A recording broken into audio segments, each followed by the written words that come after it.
Assalamualaikum warahmatullahi wabarakatuh. Mari kita mulai dengan Bismillahirrahmanirrahim agar belajar menjadi berkah.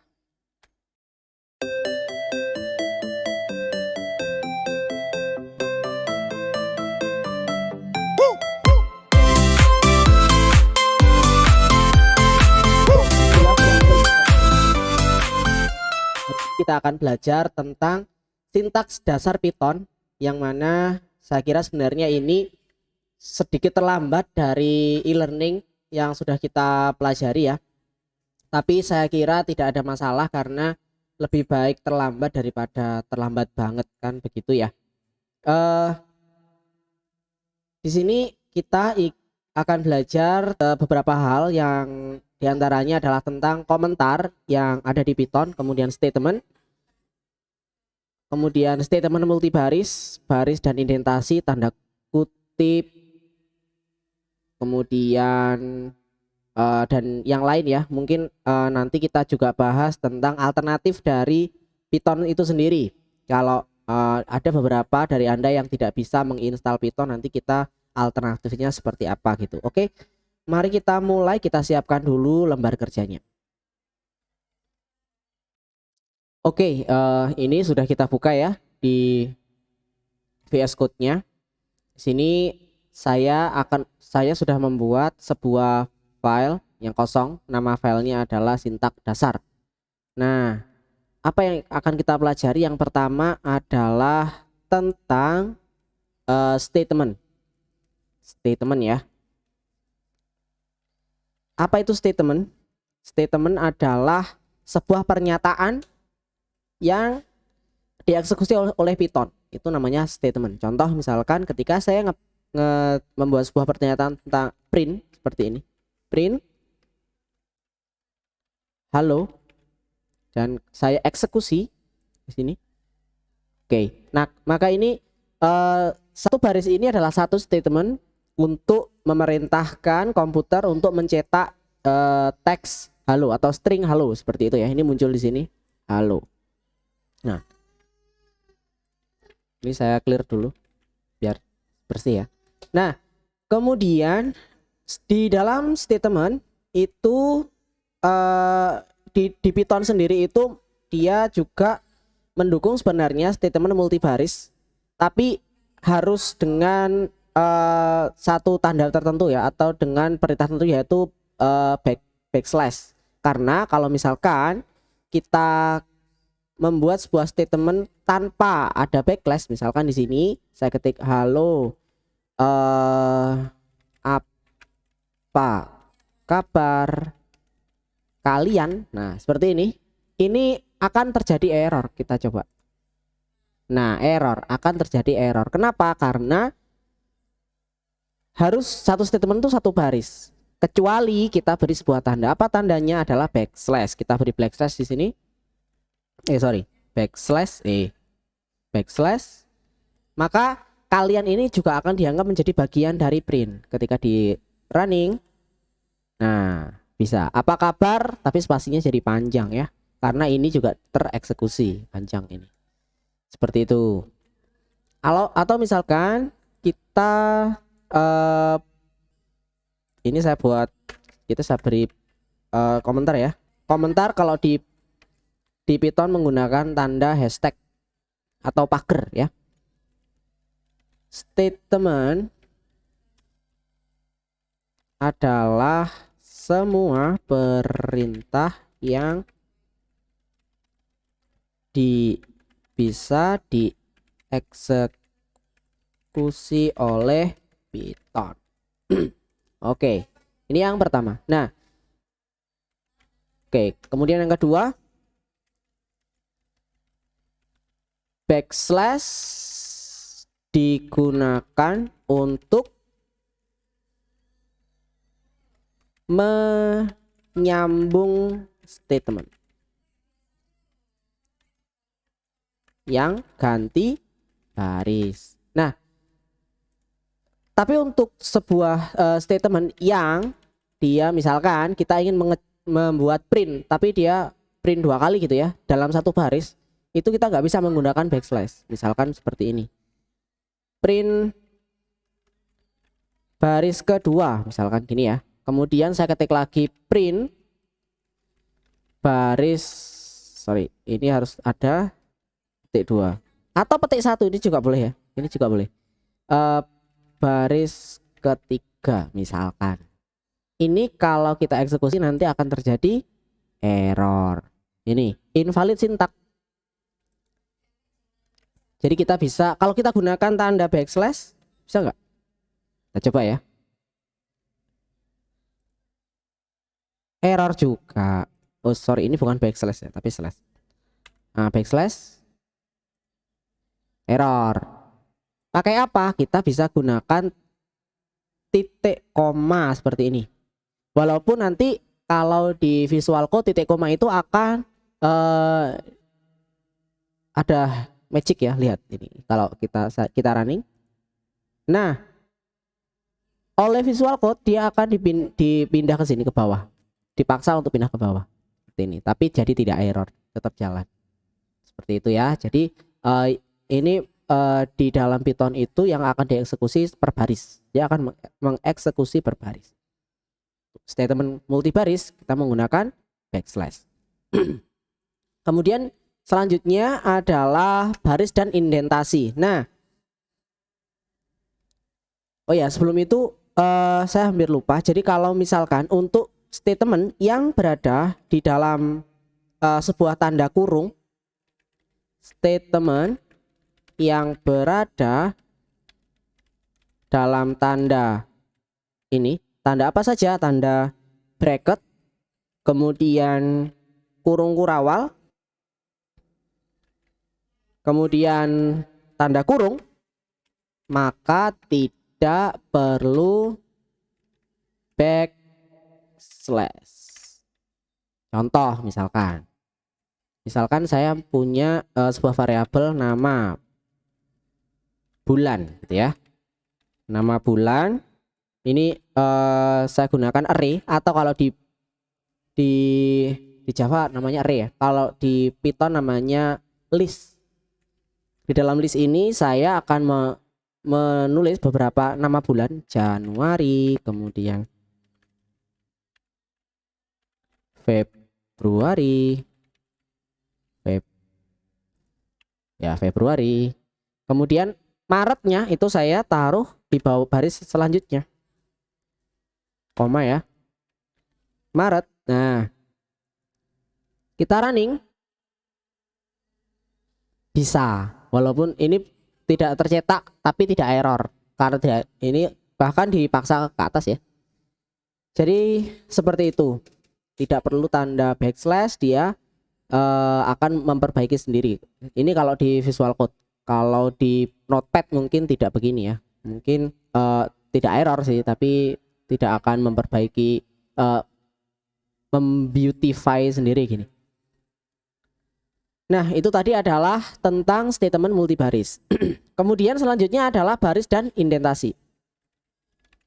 Baris dan indentasi.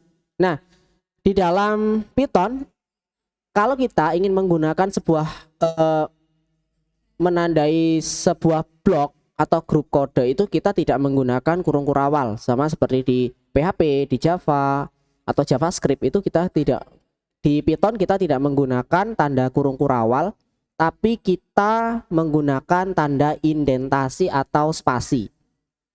Spasi itu adalah, indentasi itu menjorok ini ya. Nah, ini menjorok, ini namanya indentasi ya. Jadi harus satu baris. Saya contohkan saja langsung, misalkan di sini saya akan membuat sebuah variabel namanya angka, yang mana angka ini saya beri nilai 3. Kemudian kebiasaan ya, sorry, tidak boleh titik koma. Angka sama dengan 3. Kemudian kita misalkan membuat sebuah variabel if jika angka itu kurang dari 4, misalkan, apa yang terjadi? Maka cetak atau print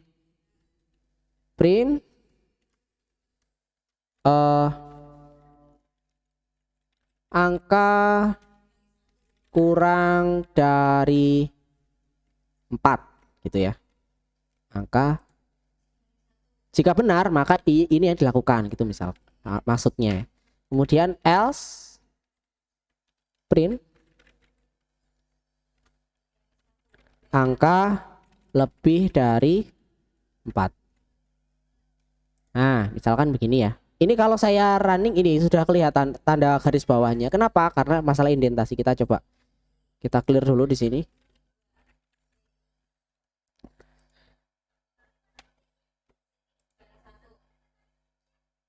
Oke.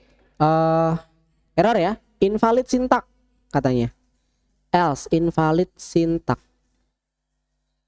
Kenapa? Padahal ini sudah nggak ada masalah. Tapi yang salah adalah indentasinya. Karena else ini satu level dengan if, bukan dengan printnya. Ini saya kembalikan indentasinya seperti ini. Kita coba lagi. Nih, kenapa? Bentar ya. Printnya salah lagi. Printnya juga harusnya ini. Else, oh ini sorry. Titik 2 ya. Kurang titik 2. Nah, karena 3 itu kurang dari 4, maka akan mencetak angka kurang dari 4. Angka ini bisa kita ganti dengan tanda ini ya. Dengan tanda angka, koma misalkan. Seperti ini. Bisa nggak? Nah, bisa. 3 kurang dari 4. Kalau ini saya ganti dengan 10, ini 19 Pak. Oh ya, salah ketik. Gak apa-apa lah. Pokoknya angka lebih dari 4. Kenapa masih angka? Karena ini belum diganti. Ya, angka ini kita jadikan variabel angka. Oke, seperti ini kita. Nah, 19 lebih dari 4. Seperti itu ya, if else ini sedikit. Nah, misalkan saya print lagi. Print tes gitu ya. Ini angkanya saya perkecil 2 misalkan. Ini kalau indentasinya tidak sama, dia nanti error juga. Nah, error. Kenapa? Karena padahal tidak ada yang salah dengan ketikannya. Yang salah hanya indentasinya. Jadi dia dianggap sebagai keluar dari blok kode ini. Jadinya error. Makanya harus satu baris ya, harus satu baris dengan ini. Kita running, jalan. Seperti itu. Semoga kita paham ya. Oke, kemudian apalagi tentang tanda kutip. Oh ya, ini kita beri keterangan ya di sini ya.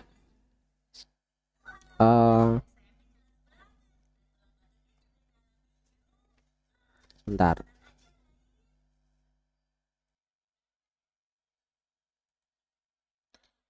Oke, selanjutnya udah mulai ya. Tanda kutip di Python. Nah, tanda kutip sekarang. Ini saya mau ketik apa tadi? Tentang indentasi ya.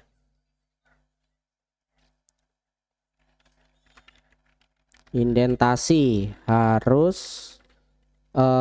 satu level.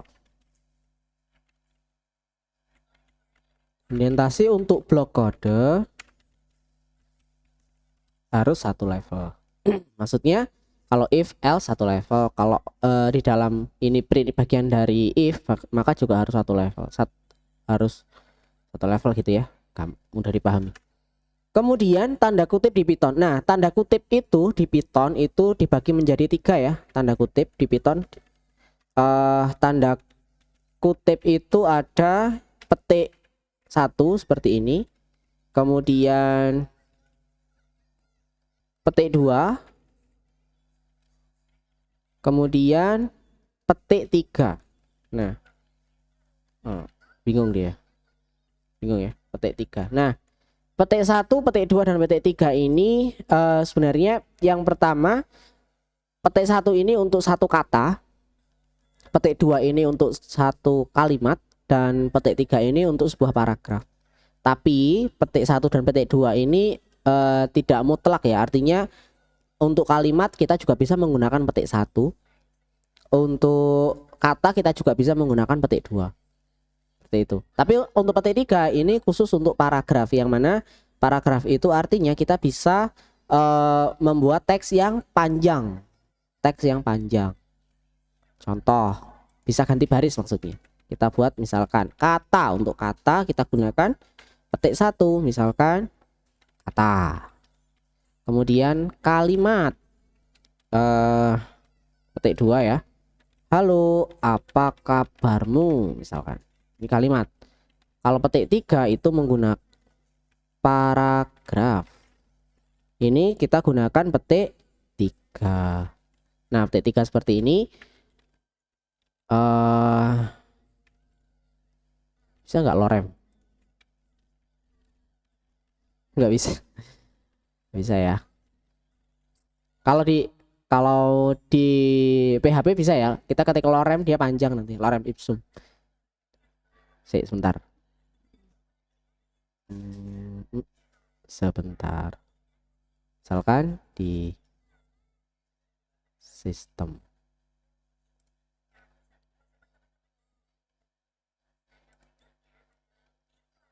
Aduh, udahlah wis, apa?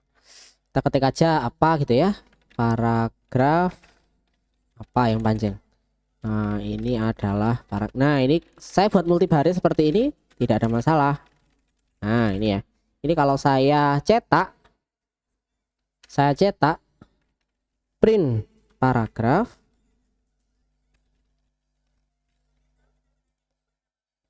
Nah, ini bisa dan dia akan mencetak sesuai dengan apa yang kita ketikkan ya. Kalau ganti baris juga ganti baris.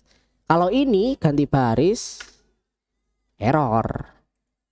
Nah, error. Kenapa? Karena menggunakan petik 2 yang mana tidak boleh. Kalau mau ya pakai tanda sambung. Pakai ini. Kayak tadi ya. Ya, gitu. Itu adalah tanda kutip. Nah, terakhir adalah komentar. Komentar itu kalau di Python tidak ada multi baris tidak ada ya, tidak mendukung komentar multi baris. Jadi kalau misalkan seperti ini ya, kita harus satu baris kita beri satu pagar, satu baris kita beli satu pagar.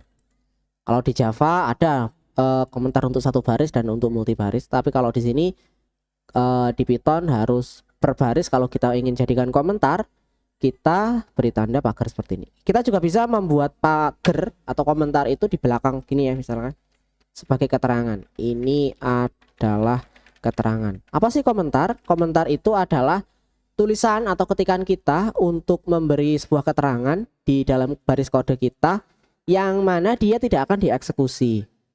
Dia tidak akan dieksekusi. Nah, salah satu fungsi juga dari komentar itu untuk testing ya. Jadi kalau misalkan ada satu baris yang error gitu, baris kita panjang dan banyak, kita mau ngecek apakah ini jalan atau tidak, itu biasanya daripada dihapus lebih gampang kalau kita jadikan komentar. Misalkan gini, print test, ini siapa tahu ini nanti penting gitu, kita beri komentar aja kayak gini, dia tidak akan tercetak nanti dan kita tidak menghapusnya tuh. Jadi kalau nanti dihidupkan lagi ya ini dihapus saja, dia akan aktif lagi. Itu adalah komentar. Oke, itu tadi adalah sintaks dasar di dalam Python. Terakhir alternatif tadi ya, kita bahas pertama di awal tadi, alternatif dari Python. Pak, saya nggak bisa menginstal Python versi yang baru misalkan. Sebenarnya kita bisa menggunakan Python versi lama ya. Kalau Anda OS-nya itu OS Windows 7 misalkan, itu kita bisa saja menggunakan Python yang versi 3 yang penting. Jadi ada di Python itu sudah sekarang versi yang saya pakai kan versi 9 3.9. Sekarang sudah muncul 3.10. Tapi selama Pythonnya itu adalah versi 3, itu insya Allah tidak beda jauh ya. Tidak beda jauh. Beda nanti kalau Anda menggunakan Python versi 2, karena versi 2 dan versi 3 sudah banyak yang berubah. Contoh misalkan kayak print itu, kalau di versi 2 itu tidak menggunakan kurung. Tapi kalau di versi 3 ada kurungnya. Jadi kalau Anda menggunakan selingkung Python versi 2 di Python versi 3 nanti akan error. Jadi kalau misalnya Anda belajar di internet gitu misalkan, Anda pastikan kode yang Anda tulis itu Python berapa, 2 atau 3. Karena nanti akan berbeda. Itu ya selingkungnya. Nah, ini Pak saya pingin tidak menginstal, nggak usah install Python, tapi di tempat saya internetnya banter gitu ya. Kita bisa gunakan belajar Python itu secara online ya, menggunakan aplikasi Python online ya. Aplikasi Python online. Tempatnya di mana? Tempatnya di sebentar.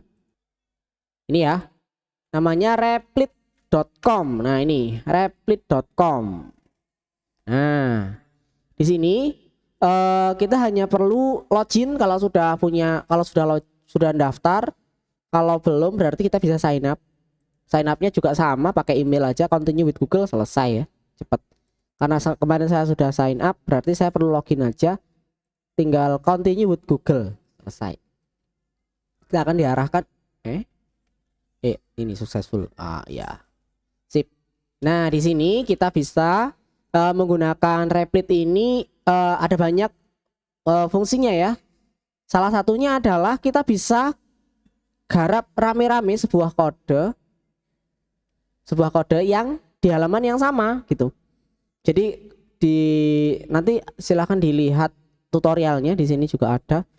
Jadi di Replit ini kita bisa mengerjakan sebuah project secara bersamaan di waktu yang sama, secara real time, di halaman yang sama di komputer masing-masing, seperti itu. Maksudnya gimana, kita coba aja langsung ya. Kita misalkan mau buat sebuah file Python baru di sini. Ini kita juga bisa untuk Node.js, bisa C, bisa Java, C#, Ruby, HTML, banyak sekali, Kotlin, macam-macam ya. Ada Julia, Dart, ini tidak, saya nggak tahu semuanya ini. PHP juga bisa, PHP ada nggak? Ada PHP web server. Nah, ada banyak. Ini kita pakai, yang kita gunakan Python. Namanya misalkan latihan 2 gitu ya, create latihan 2. Nah, kita akan diarahkan ke lembar kerja Python. Ini versinya 3.8 ya, agak lama, setelah 2.2 versinya. Nah, kita bisa invite teman, bisa by email, atau misalkan mereka sudah punya akun Replit, berarti tinggal panggil username-nya, nanti bareng-bareng, nanti ngoding bareng di sini, halamannya sama tuh. Jadi enak, real time. Nanti kita bisa coba ya di kelas nanti, atau kita janjian nanti satu yang mau kita ngoding bareng gitu. Nah, ini bisa contoh misalkan print halo, ini coba Replit. Nah, kita run. Nah, muncul ya, seperti itu. Oke, saya kira sudah lumayan panjang. Saya akhiri saja, cukup sekian. Silahkan tulis di komentar atau WhatsApp, atau yang mana yang bisa, kalau ada pertanyaan, kalau ada hal-hal yang kurang dimengerti bisa ditanyakan. Saya akhiri cukup sekian. Kita tutup dengan hamdalah bersama-sama. Alhamdulillahirabbil alamin. Assalamualaikum warahmatullahi wabarakatuh.